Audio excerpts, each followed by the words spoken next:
Hi guys, thanks for tuning in to another episode of Nuggets News. In this video, I want to clearly explain the upcoming Bitcoin Gold hard fork. And I know if you're new to this space, there's been a lot to get your head around lately in the way of hard forks, network upgrades, and splits that result in that free money. So I'm going to explain exactly how this all works and why it occurs. Because on October 25th, there's another small group of individuals that are going to perform a user-activated hard fork and split away from the main Bitcoin network to create a new coin called Bitcoin Gold. So if you've been reading the headlines lately, we're seeing these headlines such as first Bitcoin Cash and now Bitcoin Gold. And if we head over to CoinMarketCap and type Bitcoin, there's now a lot of coins that are either clones of the open source code or hard forks of the main network or coins that just have Bitcoin in the name. And I know that's why this can be so confusing. So I want to talk about why this happens. So whenever there's not a consensus around the best direction to take the coin for the majority of people, a small group can make the decision to split away from the main network. So we've seen it in Ethereum when there was a small group that didn't agree with the hard fork and that resulted in Ethereum Classic. But on the flip side, when the majority of the community agrees in the right direction that the coin or the upgrade is going, I've done a video recently on the Ethereum Metropolis hard fork that's not going to result in a split of the network and new coins. So that comes back to Bitcoin and Bitcoin Cash. So there was a clear group of people that decided that they wanted to increase the block size of Bitcoin rather than the current debate about SegWit and 2x. And I'll keep this video politically neutral. I'm not going to talk about what I think is best. I'm just going to state the facts. So the Bitcoin Cash crowd did a hard fork to create a new coin that has 8 megabyte blocks. So I've done videos on all these guys if you want to check them out. So the Bitcoin hard fork, the Bitcoin Cash hard fork, the upcoming SegWit 2x hard fork. So I know this is a lot to all get your head around, but this all occurs because there's a small group of individuals that don't agree with the majority or the consensus, and they want to take that project in a different direction to give the coin unique properties that makes it slightly different from the previous version. And they can do that in the way of hard forking away. And that way your Bitcoin address also gets allocated with those new coins, as we saw with Bitcoin Cash. And that's how it results in that sort of free money. Now, at the time, there was a lot of built up energy in the ecosystem, and Bitcoin Cash had a market cap that was, I guess, waiting to flow into that coin. So whether or not that results in the same outcome this time with Bitcoin Gold, I believe it's going to be a far smaller percentage. So at the moment, Bitcoin Cash is around 10% of the market cap of Bitcoin. Now, I believe Bitcoin Gold's only going to be, a couple of percent. So that you might get some free money. Maybe it's less than $100 per coin. And I'll talk about that a bit more towards the end of this presentation. So what is Bitcoin Gold and why are they doing this? So this all comes back to the issue of centralization. And when Bitcoin first started, when I was first into it in 2012, you could mine Bitcoin with your home computer, okay? You only needed a CPU, and then it got more competitive and people started using GPUs, so graphics processing units.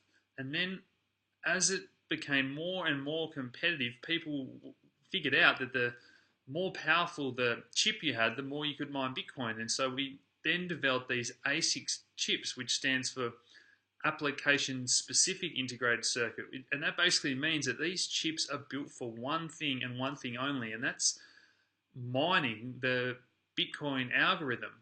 Now that results in those chips being orders of magnitude more powerful than the average user with a GPU or CPU. So it's no longer possible or profitable to just mine Bitcoin with your home desktop computer. So what the Bitcoin Gold crowd are doing is making a new algorithm. So rather than the current Bitcoin algorithm, which runs on the SHA-256 protocol, they're going to upgrade that to the Equihash protocol. And all that means is that it's still going to be done through proof of work and computers mining, but it makes it resistant to these ASIC chips. So it's a more optimized version for GPU mining. So anyone with a graphics um, processing unit, so anyone with a gaming computer that's got a GPU in their home desktop computer can now mine Bitcoin Gold. Okay, so it does level the playing field in some ways from those, huge mining farms we see in China and these expensive ASIC chips where you've got to outlay all that capital to buy the hardware. So that's the thinking behind Bitcoin Gold and why they're doing what they're doing. Now, the pushback is that yes, there's some centralization with mining and ASIC chips and the producers of those, but the reality is that Nvidia and AMD also control the vast market share of GPU, graphics cards production. So I mean, this all comes back to: is there a market need for this? And I'll leave that up to you to decide. But this is why they're producing their version of Bitcoin. So as I said, similar, total supply. It is still proof of work. Rather than being ASIC mined, it's GPU. The difficulty does adjust each block, which is very different to the Bitcoin network, which is 2 weeks. And we saw Bitcoin Cash difficulty adjusting up and down faster than that 2 week period. Okay, so it's a little bit different again. This Bitcoin Gold will have replay protection, so it can't be spent on 2 different chains. So the next thing I want to talk about is how this is all going to play out. So when Bitcoin Cash hit the network, I guess, or had the Genesis block, those that had their finger on the pulse and knew exactly what they were doing had the opportunity to quickly sell. And we did this in my members room. We were able to sell for a few $100s here. There's a 12-hour window where you could sell for, a few $100s. And before the majority of people work out how to do this and send it to an exchange and then sell, and we see that sharp decline. But then obviously we have a bit of an equilibrium pattern, and for a number of reasons, Bitcoin Cash has now captured, that 10% market share as I spoke about. But there's definitely not going to be the same degree of community support for Bitcoin Gold at this stage. So I don't expect it to, take off in price and be worth a few $100s, as I spoke about at the start of the video.